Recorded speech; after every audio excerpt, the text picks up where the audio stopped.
of Consulting Growth Insights live, and we're going to be going live on LinkedIn and YouTube here shortly. All those things are connecting. In the meantime, I've got Samir Makashi here with me, and Samir, welcome to the show. Thank you very much. I'm excited to be here. Yeah, and you and I are going to be talking about something that's near and dear to you for a variety of reasons. We're going to be talking about exit planning, and more specifically, exit planning for professional services, and more specifically, how do you start planning early for your exit? Because, as we were jumping on, I was reminded of a piece of advice I got when I was first starting out in the first agency my wife and I were building. We didn't take this advice, honestly, and we should have. And the advice was, the day that you start your business is the day you start planning for the exit from your business. And at that point, I was, first time founder, etc. And we're like, yeah, okay, sure, that makes sense, but we didn't really do anything with that. And in my work, as I talk to all these boutique consulting firm founders, agency owners, etc., what I consistently see is based on the nature of how they start in their business. So it's usually like, okay, they're working for a bigger firm or something like that, or they're either in the industry or another consulting firm or another agency. They go, well, I can do this on my own. I'm burnt down. I don't want to work for somebody else. And they go and start the firm. First thing they realize is they have no idea how to run a business. And they learn that. But they just kind of get on the train and they don't really know where the train is going or what stops to get off on. And they don't really plan. And when they're like, oh, okay, I'm burnt out, I need to exit, or okay, I'm ready to exit, whatever it is, they've never actually done any of that planning. And they oftentimes probably don't get the best deal they could, or sometimes they get a really bad deal. So what, based on your experience, you've sold one firm pretty successfully from what I understand. How does that resonate with you?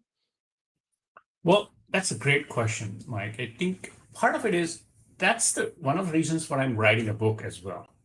I'm writing a book about how to successfully exit. And the perspective in that, I'm not throwing a lot of numbers and things like that everybody tells you that here's the things, here's the template, here's the format.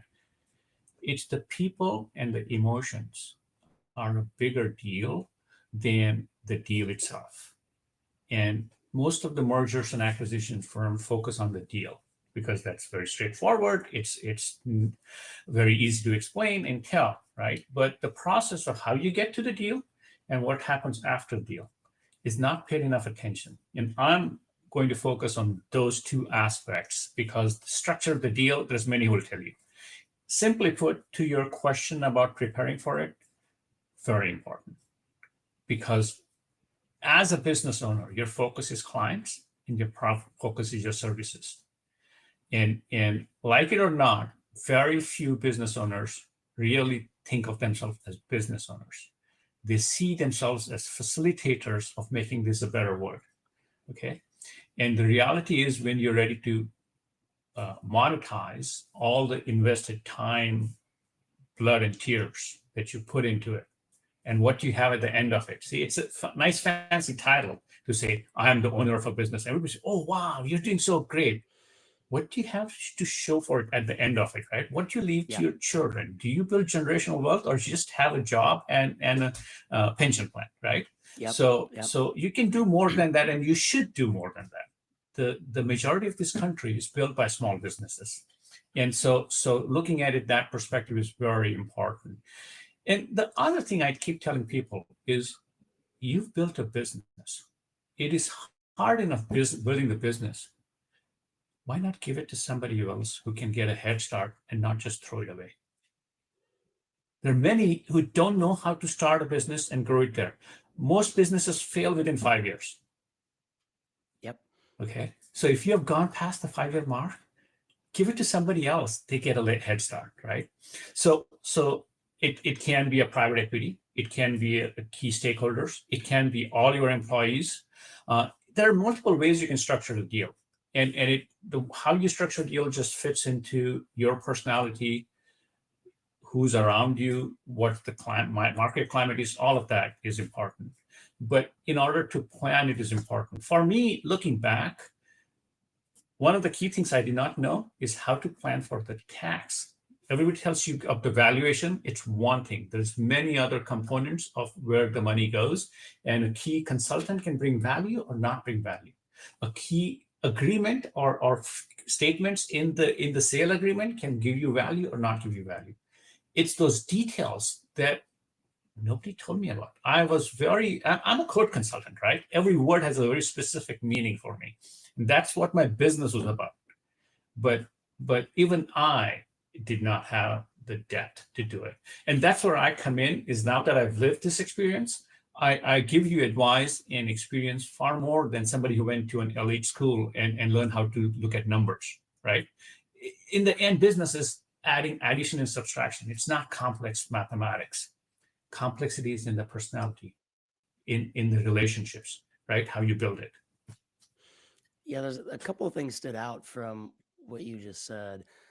That last part for sure, and that's and it's a big part of what for a very different reason, but I talk about with clients is like we're not the rational creatures that we believe that we are. Like we make emotional decisions and then we justify things with logic. I didn't make that up. Somebody else smarter than me said that. I can't remember who, but it's 100% true, right? And like now, sure, there's a spectrum, right? Like everyone is different, um, kind of risk tolerances and different, you know, emotional versus logical um, proclivities, if you will, right? Like if I look at just like my wife and I as an example, she's definitely more on the emotional gut feel side. I'm more on the logical side. Does that make either of us better? No, but both of us still make emotional decisions, right? And I think for sure you see this. I mean, I see this all the time with um, conversations I have with entrepreneurs in terms of like, they come in going, and I think you kind of mentioned this. Oh well, my business, it's worth this. Well, is it really? Is it worth that because the math is there, or is it worth that because of the what you feel about the blood, sweat, and tears that you put in over the last 15 years? Right. And it's usually the latter. Because when you start Right. looking at the numbers, it's like, well, it's not really worth that. Like I was actually just talking to a guy that runs a pretty successful like fractional CFO firm, and they acquired another company, and he was telling me about um, you know, it's the same person. They came back around twice. The first time, I think it was like maybe 3 or 4 years ago, and this person had this like unrealistic expectation, and he kind of asked like, well, look, where did you get this number from? And it just didn't go anywhere. And then they came back around with a more realistic view, and the deal went through. Um, and then the other thing that you mentioned is goes to the very beginning of starting a business, which is like, you kind of said like, well, are they just creating a job for themselves? Are they creating a long-term asset, generational wealth, etc.? And my kind of thought on that is, and it's something I ask virtually all my clients, is like, well, what's your end game? Like, what's your intent with this business? What do you want it to do for you? There's really no wrong answer. It might just be, you know what? I just got burnt out in corporate. I need something to do on my own for the next 3 to 4 years while I regroup. And then I'm going to go back to corporate. Cool. Make yourself the best job you can. Not a problem. But know that that's what that is. And I think not enough people, I would venture to say many, if not most, that end up as business owners don't do that kind of deep reflective thinking of like, why am I even doing this? I know I Right. didn't. Like the very first, like my wife and I started our agency kind of out of people that listen know our story. We had a family health crisis. Our daughter was born really premature. We needed more flexibility. This is before like remote work was a thing, and we just needed to start a business because that was the only way for us to have the flexibility we needed, because we were not going to get that through corporate. That was it, right? Right. We didn't think about it. So I also speak from personal experience. Um, and, before I go into something I want to ask you, I don't know if you have anything to reflect on for anything I just said. Yeah, actually, when we started the business, my wife and I, we were very sure that we will grow it big. In fact, I remember in our basement getting the IT guy to help me with setting up the router and the wireless. And I said, can this handle 50%? I said, it's just the two of you. No, we'll grow to 50%. He laughed and then realized that I was serious. So, so that intent was there. Didn't know the details, but always was the intent that my baby is my business entrepreneurship spirit, not the particular business. I started and stopped. I had many different ideas, including a food cart on a busy street, right? And I'm coming to do a food business now, 20 years later, right? So it never goes away. But it was the process and it was the purpose, not the product or the service, right? That was important to me. And having that distinction helped me. It's a great perspective now after so many years. Wasn't there then, Yeah. but looking back, there was an inkling of it, right?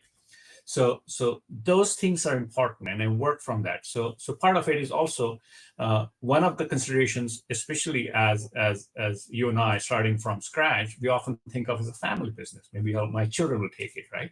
So that was also a consideration. And my son is moved on to investment banking, and he said, "Dad, I don't want to take your business. I want to build my business." I did the same Yeah. thing. I didn't take money from my parents. My son doesn't want to take money from me, and they want to build their own thing which is their own, right? Same personality goes through.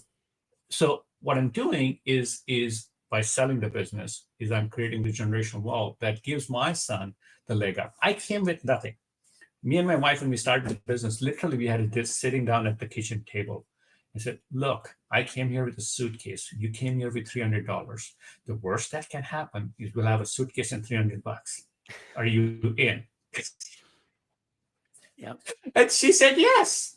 So but the reality of it is, by that time we are earned capital, professional capital, with our peers. So the worst thing was really go get another job, Yeah. right? Yep. We were not going to lose everything, but Yep. but that perspective of why we do it is important. That perspective that it is not just another job where I can claim that I have freedom to do anything I want. Because realistically, you don't have freedom to do anything. Your clients demand your time. Your projects demand your staff. You actually have a lot more people you're responsible to when you own a business than when you're an employee. You can say, "I'm done, 5 o'clock, time Yeah. out. You manage your business. I get a salary," right? As an employee. It's very different as a business Yeah. owner. For that matter, your salary as if you're an employee is Don't get me wrong, guaranteed. I loved it. Yeah.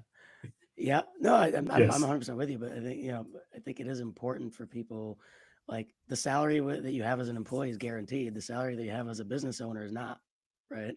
So No. it's interesting that way. There's something you said before we jumped on that it's a thread I'd love to pull on a bit, which is, you know, prior to this, you mentioned you had a successful exit, right? And you're doing a number of other things with that capital now. That's awesome. Congratulations. That's amazing. But you also told me that, had you known what you know now, you maybe would have done things differently, would have gotten a better deal. Tell me more about that. So one of the things that look, I'm very kind of organized person. I'm reasonably smart. I'm very analytical. So I did a lot of homework coming into this. But in spite of all that, when I look back, there's some things I could have done better. I did not plan the post exit as well. And I thought I did a good job. Don't get me wrong, it was not bad, but I did not plan it really well. And looking back, when you're making the deal, you're talking to a group of people who are the deal makers. And after the deal, you're working with the operations people. And they're two different groups in a large entity. They don't talk to each other. So any promises that the deal makers made with you don't always continue forward to the operations people. So I should have made them more concrete in the legal agreements. And that would have made a difference. As in, like, So making that sure was that one of the those key terms things. were in the actual agreement. Right. And there were language to that effect, but it was open to interpretation. And I didn't understand their inner workings. I was coming in from our structure and our workings that I was familiar with, not with the other company structure and workings, right? And I don't know if you ever kind of understand how the other company works, right? So that's the difference. After being a business owner for this long, I had forgotten that as a business owner, you think about the company. as an employee, even a CEO of a large company, you think about it as a salaried job, right? You're there to protect your job. As an owner, you're there to protect your company, which means Yeah. everybody. Just a different, it's a word change, but it's dramatic difference in the perspective But the of risk what your assessment is values are. 100% different Yes. for those two people. Yeah. And then oftentimes the corporate groups are working not to lose your job. You are working to grow your business. Yep. Very different perspectives as well, Yep. right? So you call it risk management, you call it entrepreneurial spirit, whatever it is, those things are different. And there are places in the world I needed to have understood it better in incorporating into my calculus. So I would have been very informed at the end, either accepting what the reality was, or making a change that would have been more compatible with what I was looking to achieve. Either way. And if I had known that I could not have impacted, I could not have influenced the change, I would have communicated that better upfront to my staff and within our leadership team. So that those understandings of reality versus idealism, we bring idealism to the table. Everybody, if we don't know the reality, and that's one of the things that I want to take as a taking my lived experience going through this versus somebody else's analytical knowledge Yeah. doing deals, right? So what about, something else you mentioned a little earlier on, um, this idea of, um, you know, eh, protecting your people, and like it's your baby and you want to make sure that you hand it over to somebody that can take it to the next level, if you will, and not tank it, right? How much of Right. that go went into your calculus, and with that, how would you recommend that others, um, as they're thinking about it for the future, be thinking about Actually, I stepped back from it in my thinking. it? Mm, I was very clear that once I handed over the company, it is done. My legacy is what came up till the sale, not beyond the sale. The company that we partnered with was a global company. mm, So they have been very successful, have been merging, have mergers and acquisitions growing well. So I knew that no matter what, everybody has a very good opportunity, even bigger opportunity than what they could have. They have more money, they have more job positions, more markets, more industries, opportunity to learn, grow, everything. So that was there. But it is a different. Our climate as a smaller company, where it was more of a family setup than where we had more collaborative environment, that changed, right? Things were more structured, and you had to go through layers. That changed, and not everybody was going to adapt to that. That is yep. life. I said I will do the best to promote people. I will do the best to coach people, Yeah. but everybody comes with their destiny, and I will set it up, but I cannot guarantee it. So that was something that I took with me to the deal and understood that. I think some of the things that happened afterwards is the team members that were used to seeing me as the owner. Now that I'm not the owner, the perception was that, oh, Samir does not have any authority, any power anymore. So we have to find somebody or somebody else and save ourselves. And it was hard for them to see my power did not come from my title. Hmm. My power came from who I was as a person, and Yeah. my ability to convince, my ability to deliver, my ability to foresee, all of that still remained. And once they realized that, they would then come to me and I would guide them and do them.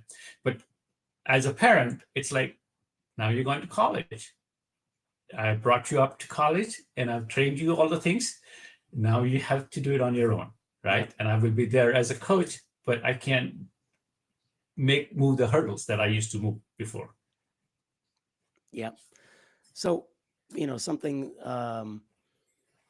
something I want to make sure that we, kind of share with listeners here is, again, this idea of, when you start your business, you start planning the exit. Um, there are things that I consistently recommend to clients when it comes to, like, differentiation, building your IP, making sure you have more than, making sure that you're your business is not solely dependent on one or two key people, especially if those are the people that want to exit at some point. Those basic things that I think, for the most part, a lot of people have heard. Maybe the IP part they haven't. But what are some other considerations that people should be thinking about as they're building their business so that they can have a successful exit later? So one of the things people undervalue in a small business setup is the financials. Keeping a very good record is very important. Yep. Because after you're gone, your goodwill is gone with you too, right? So in no matter what you do, most commonly the following leaders are not at the stage that the leaders who are leaving are at the stage, right? I didn't have the same uh, relationships strength of convincing people 10, 15 years ago that I have today, right? So the leaders behind me are going to start at a different stage, right? So so those are kind of things that are something important to do. But the numbers don't lie. If you build systems that can sustain themselves, that will do. Not enough people pay attention to a repetitive process or a process that can sustain beyond that. In also in the rainmaking part, a lot of the business is about relationship, but there is a method, right? So that's one of the things I learned late in the game is I did not learn how to develop marketing and business development processes as a small firm. When I sold the company, went to a larger firm, I saw their process, and it was a much better process, right? So those processes I could have incorporated early on. So things I did not learn. Which would have potentially given you a better exit because yes, there's more of a, not a guarantee, but a better through line to future revenues. Yes. So we actually did, one of the things we really did well is also, and I tell people, is small businesses tend to focus on few small clients. Mm-hmm. And that client goes away, it's a big deal. Mm-hmm. We had a very diverse clientele. Our in many small businesses, top 3 clients being 50-60% of the business. And our number was much lower. We had top 10 clients doing 35% of their business. So we had a very diverse portfolio. Yeah. So no one client, no one market sector was tanking us. So that had resiliency built in. So building the resiliency in your system is important. So oftentimes differentiation means going to a narrower niche, but within that narrow niche, if you can have a diverse portfolio. Yeah. No, that's a very good point because I mean, look, we saw it play out during COVID, for example, where all of a sudden anybody who was all in on hospitality, I mean, tons of companies went under. A lot of them, even if they didn't go under, it took them a while to get back, right? All that kind of stuff. And yeah, client concentration for sure. How do you think about also revenue stream diversification? So you can think about it in a couple of different ways, right? You can think about industries, which that's one way to look at it, but also the different service lines and types of service lines. Do you see that as a potential value add? Do you think, like, do you believe buyers look at that as this is a better bet than a whatever single source, if you will, type thing? Yeah, it depends on who the buyer is. Some buyers are looking for a strategic fit, and they have the balance, right? So they might look for one thing. So it works both ways. If you're too diversified, somebody say they're not an exact match for what we're looking for. If you're not diversified, you narrow your market of who's looking for you, right? Yeah. So I think to each their own. There is strength in either way. So, but I think knowing your numbers is important. I think collecting your bills is important. We had 70-day average for paying our invoices, and we were 2 tiers down, right? We were billing to the architect or engineer, and they were billing to the client and coming down. That's very good number, right? So collections, a lot of people talk about how many projects they won and what their billings are, but don't collect in time. If you don't collect in time, you're essentially funding somebody else's business. Yep. Right. So clients that did not pay well, we walked away from it. We went into the uh, the marijuana business when they came in. What's the term I'm looking for? It's with the C, but anyway. So and Um, that was yeah, cannabis. cannabis, Yeah. the cannabis industry. They like the word cannabis better. That industry came in about 2 years back, and our Denver office did a bunch of work in it. It was all cash, Yeah. notorious for not paying. And we went in and said, we'll take all the money up front if you want us to work for them. Hmm. Nobody else was doing that. And Yeah. we did that, and we did not lose any money. Hmm. Right. So those are things that you have to take a stance on and make sure that you do right. That's the business acumen. Yeah. That wasn't just finding a diverse market. It was a risky market, but Hmm. managing the risk in a manner that a small firm like us very seldom did. Yep. No, it's a really good point, and it reminds me of a conversation I had with somebody not too long ago, an agency owner, and it's what's amazing to me is um, how, and I think it gets back to how they get into this business in the first place. They're not business people; they're marketers, they're engineers, they're architects, they're whatever. They've never ran a business before, usually. Um, and what amazes me is how often they're almost like afraid to ask the question. So, like, raising prices, changing payment terms, taking money up front, like those things, like sometimes they just don't think about it, but it's amazing me how often, especially like very early on, like call it 1 to 3 years in, you look at their business and you're like, wait a second, you're leaving hundreds of thousands of dollars on the table. You could change that like that just by changing payment terms. Have you thought about that? Yes. Well, what Yes. if we lose clients? I'm like, but the money you're leaving on the table, you might as well just get 2 new clients. Yes. That's it's the equivalent. They don't think that way. Um, but the buyer will. The buyer looks at it, oh, Yes. wait a second. Yes. Now they might also look at that as oh, this is a better deal, right? I can flip the switch once I buy Yes. and whatever, but you could have gotten a better deal potentially had you Yes. had all your Yeah. ducks in a row. Yeah. So, Um, yeah, financials is a very good, important part of business that very few business owners get into because they think it's too complicated. But if you simplify it, it's a very good deal. And that helps you plan, that helps you, because in the end, for small, I was telling one potential client today or yesterday rather, it's like your business valuation is going to be on your cash flow, not all the relationship because you are gone. yeah. They have to look at cash flow and do it. So your strong Mhm. cash flow is going to be a strong thing. Your systems that allow Yeah. replication of what you are doing is going to be high value. So Yeah. people don't realize that. Yeah. One something you just said is really important, and I try to again something I try to advise on is the relationship aspect, which is 100% like if whatever, say you're a $5 million firm, one founder, and you know, I don't know, call it 20 20 consultants or something. Yeah.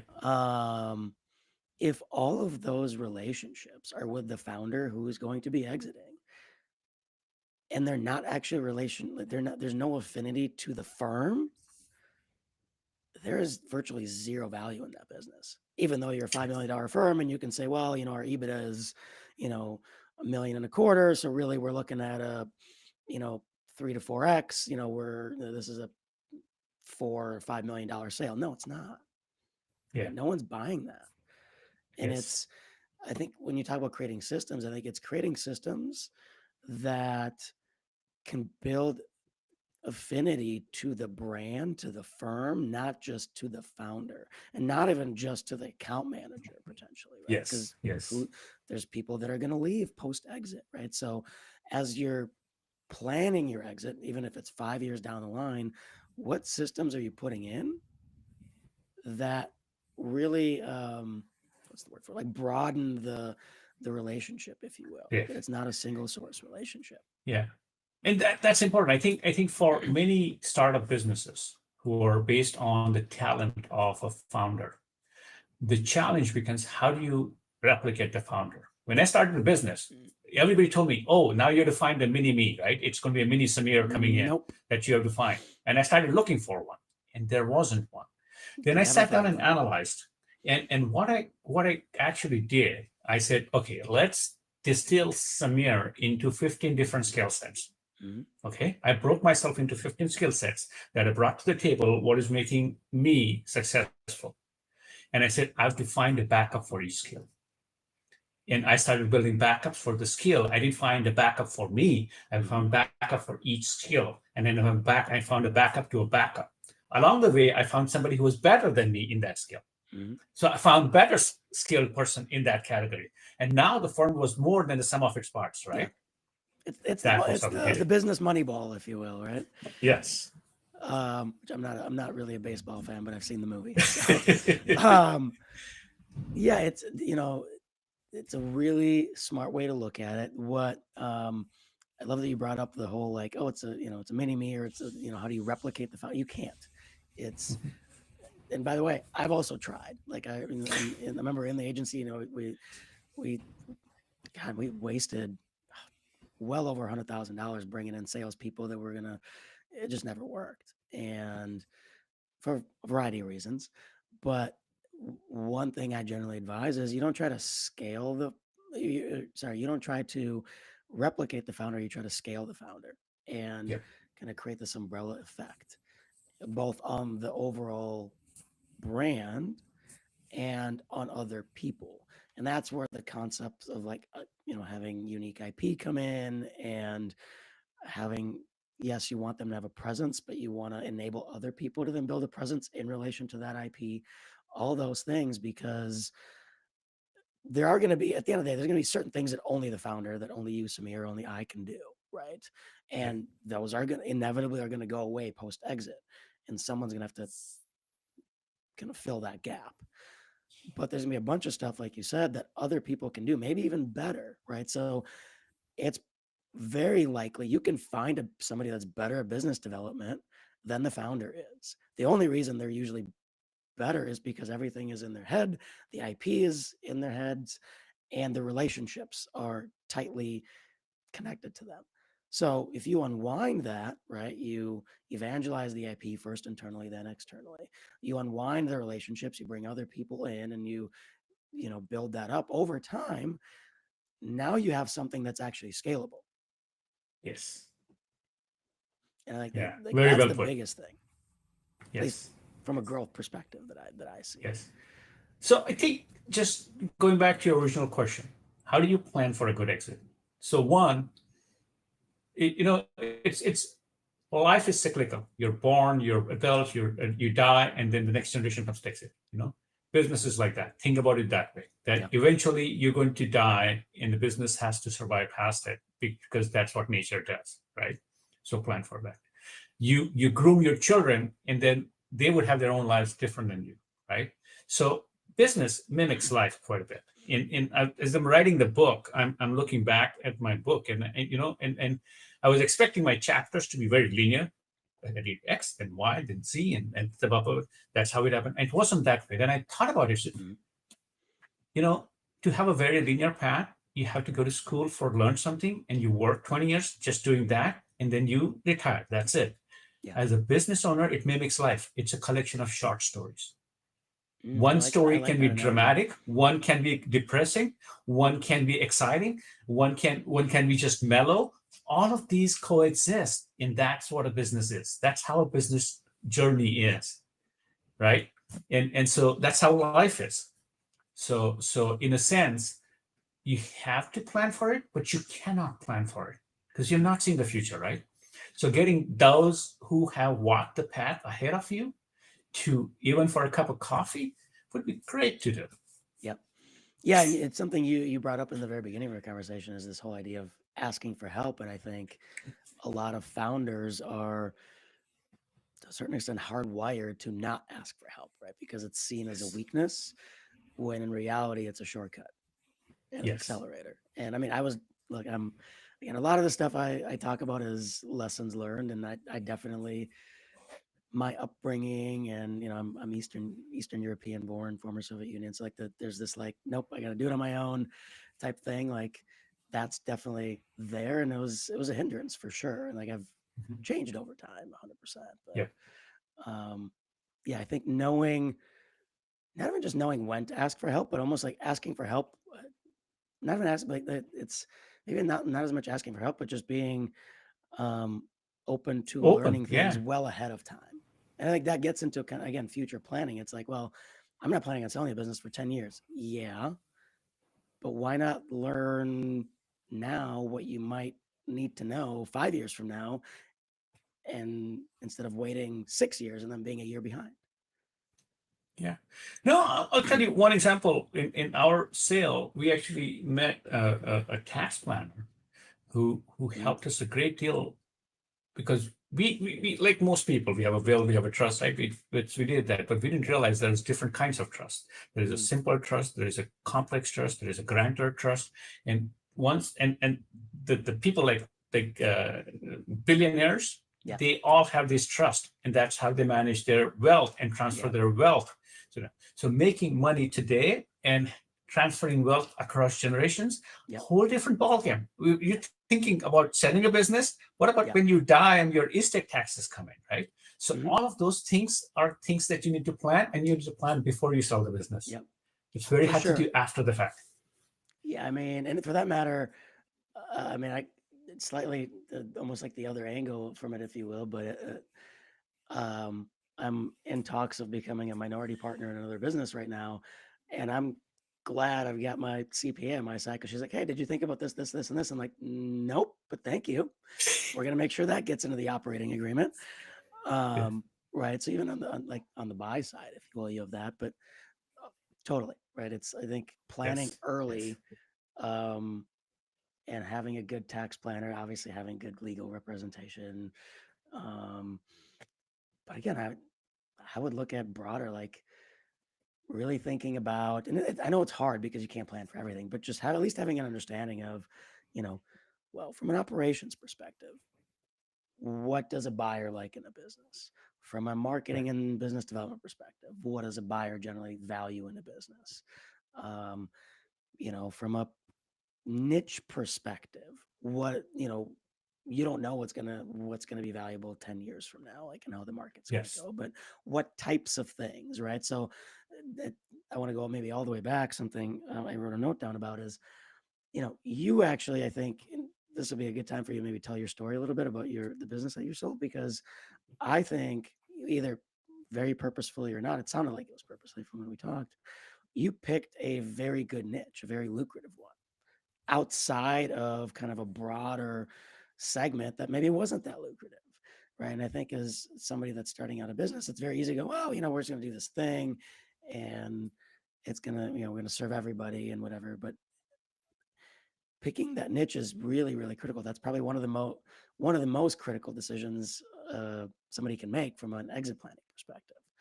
So maybe talk about that a little bit. Maybe to tell our listeners a little bit about your business and kind of how you went about selecting the niche that you did and why. Yeah. Um, and actually, that's something that I'm doing now as my next chapter in my life as well. And there's lots of mergers and acquisition firms. I don't want to go into that crowded market. I want to play in guiding the sellers in how to do the process before the exit and after the exit, more than in setting themselves up for success in allowing them to exit gracefully. Right? Those two aspects, there are actually very few people who play in that. Everybody's focused on the deal because that's you make the money, right? Yeah. So that's the other thing I did. And my background of how I get Code Unlimited would explain that. So I went to school undergrad in India for architecture, did my master's in University of Oregon in architecture, worked for a few years. So ideally, I would start an architectural practice, which was very competitive. Mm-hmm. There's too many architects and not enough work to do that, right? And so as an immigrant, I had no contacts, no money. To start a business, you need money or contacts. If you have none, what do you do? I figured out that I have a technical skill that is marketable. I like to do building codes, and most architects hate building codes. They would rather go design beautiful buildings that don't have meat code, right? So I figured that if I offered to provide codes and help them build beautiful buildings because of my aesthetic uh, sensibilities, right? As an architect, I was a good designer, but I wasn't the greatest designer, and I didn't have no clients as architect, right? So and most people come in saying, I am the great designer, I want to be the great architect. I said, no, I want to be a great business person. So that was the first thing. So to be a great business person, I had to find a path that was important and valuable, and people were willing to pay money for it, right? So I realized that most architects hate codes enough that they would pay somebody else to do it.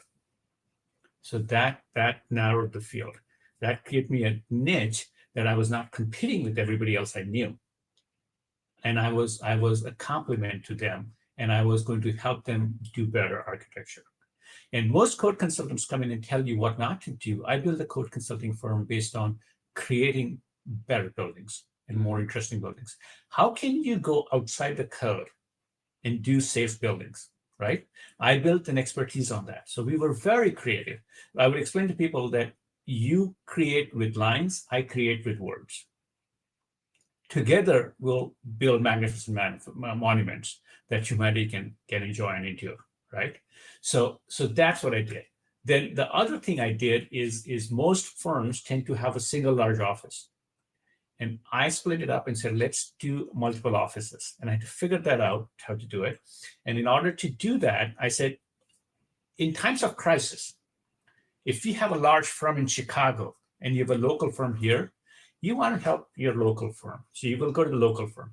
So I said, if I have offices in the firm, that local presence would build a stronger relationship.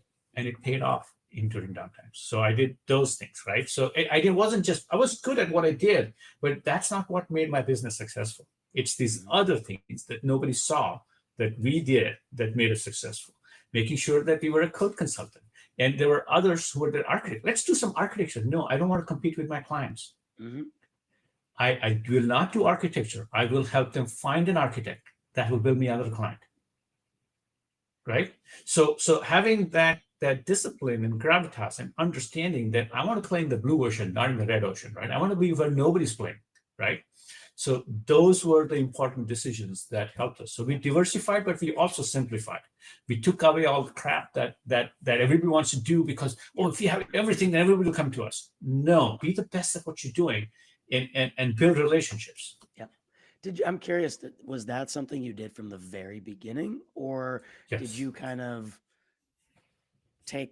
do some things that you then stripped away as you had the cash flow necessary to we did learn over time. So we also made mistakes. It's the same, like when I tell you the story, it's like I was perfect, 100 for 100 scoring, right? That I did everything right. No, we made tons of mistakes. Yep.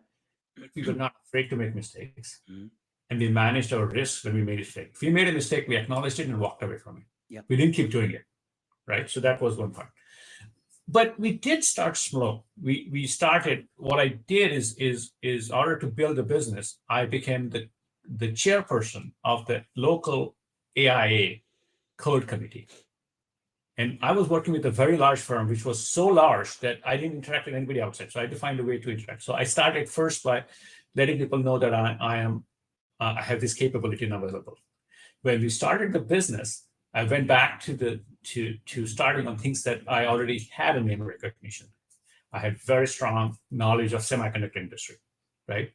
I had very strong knowledge of general commercial architecture, and built on those and added more services as we go. I had no fire protection engineer. I went out and found a fire protection engineer that was one-person company working like a dog and not making enough money. I said, come on board.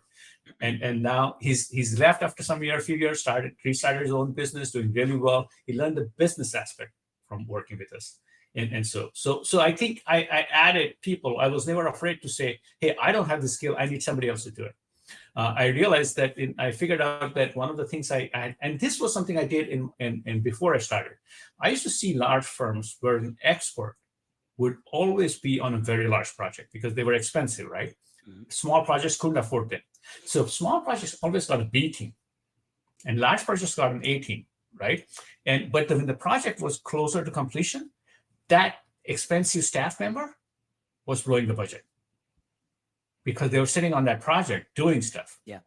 And I figured if I can take that senior staff and spread it across 5 projects and have junior staff under them, I would ensure transition and consistency, and I would spread the expertise across more projects, and I can bill at a higher rate.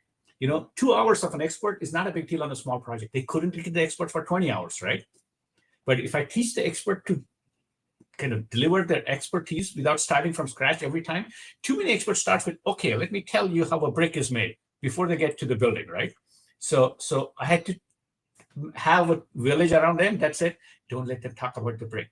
Take them straight to the concourse. Let them take straight to the top of the church tower, right? So I enabled systems that manage complexity. So Yep. you're gonna have experts that are so genius. Everybody wants to sit down and talk. How do you make sure it becomes valuable? Mm-hmm.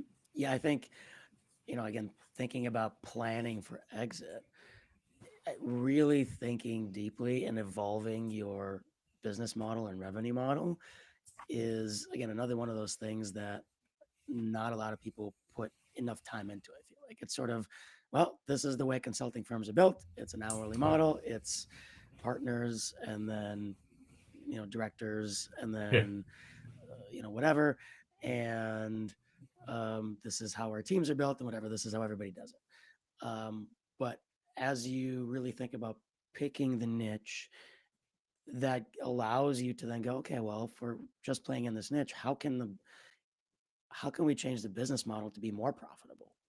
right. Because again, in most cases, probably fair to say that um, acquisitions are going to happen based on profitability, right? Yep.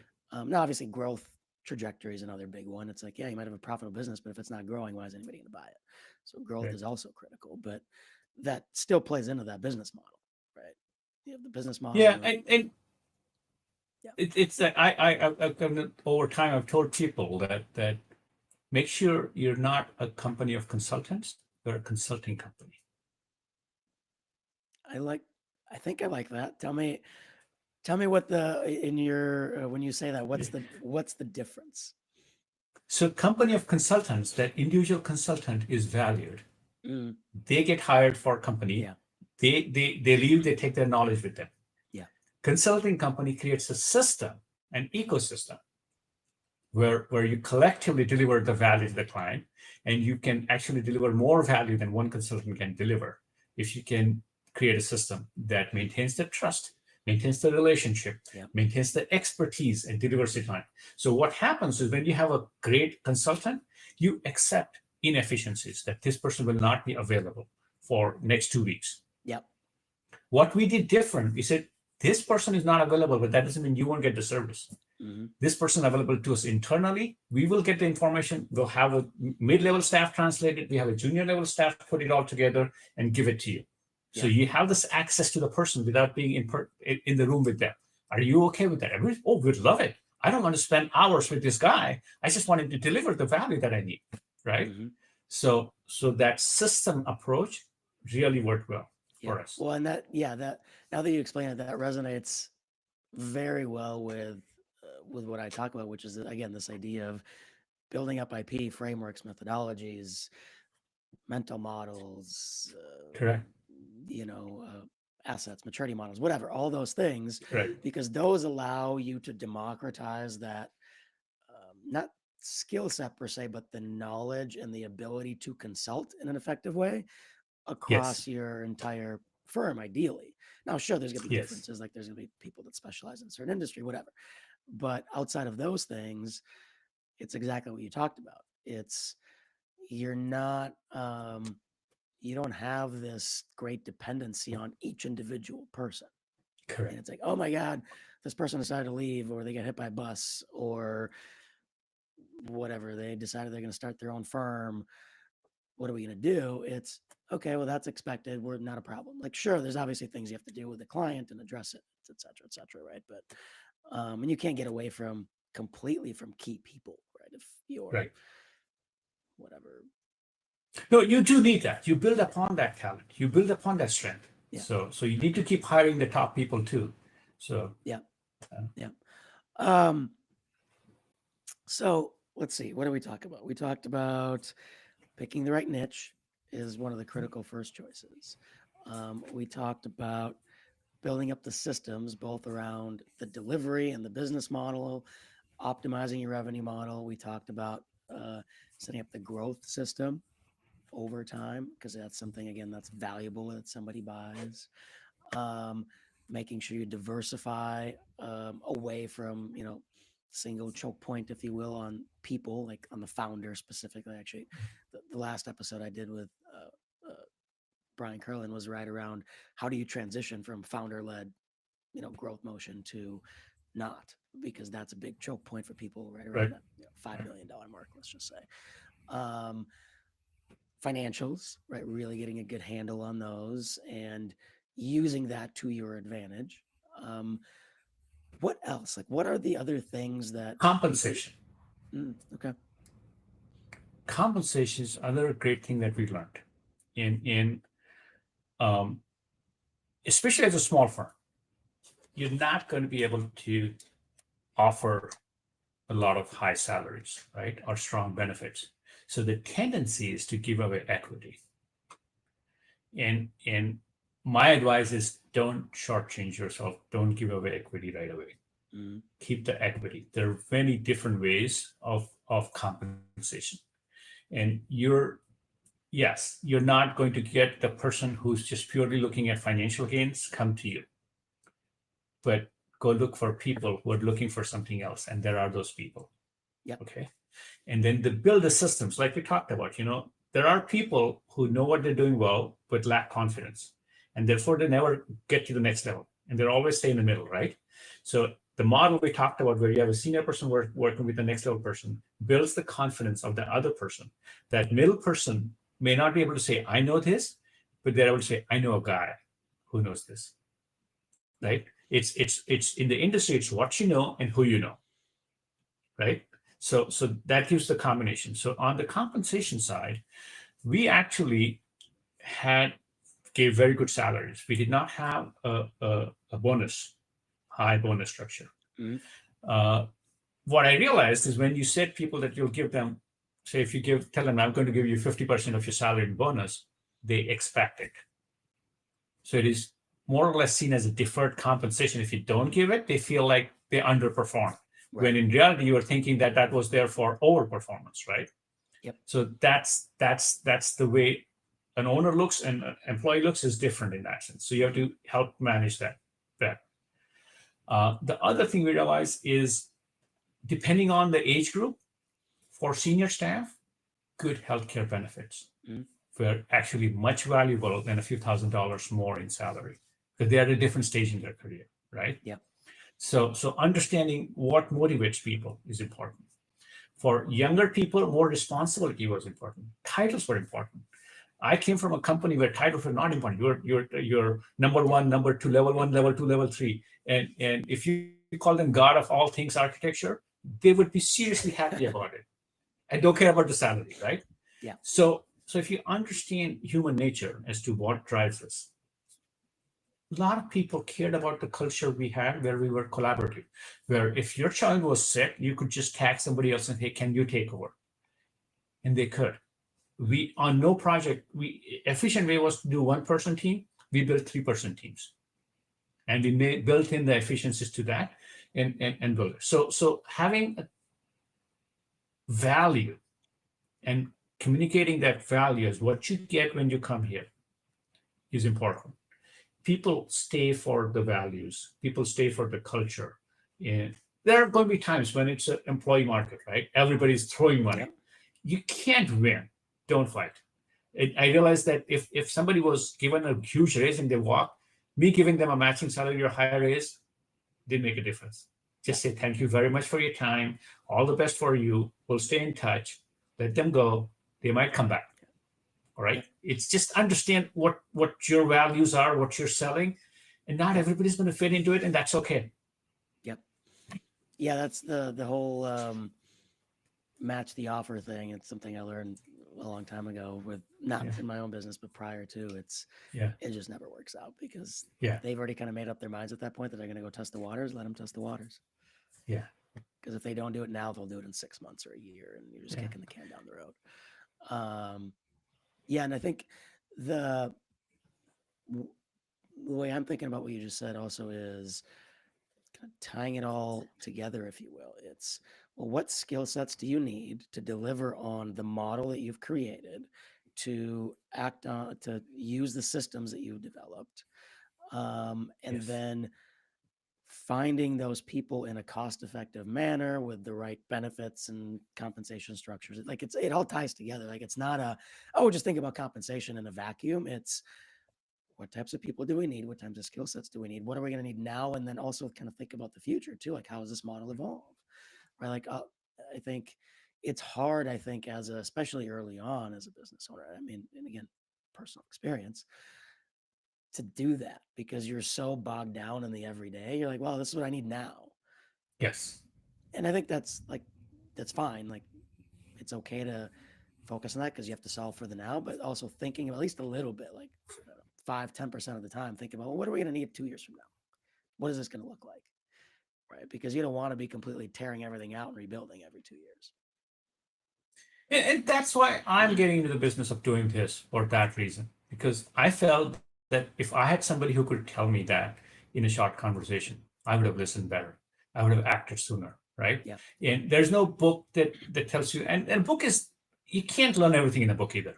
Yeah. And I learned that with my two dogs. I had two dogs. I got dog training books, but I didn't become a good trainer until I got a trainer to help me train the dog. Yep.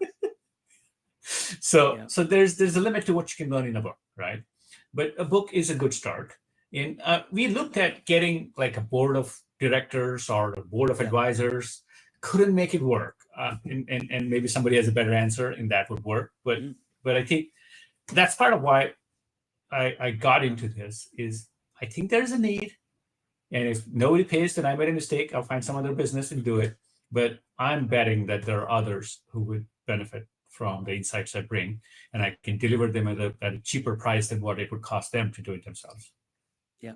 Well, when you think about price for those things, it's also opportunity cost, right? Like, how quickly do you get the Correct. result? Correct. And things like that. Something I'd love to ask you before as we wrap up here is,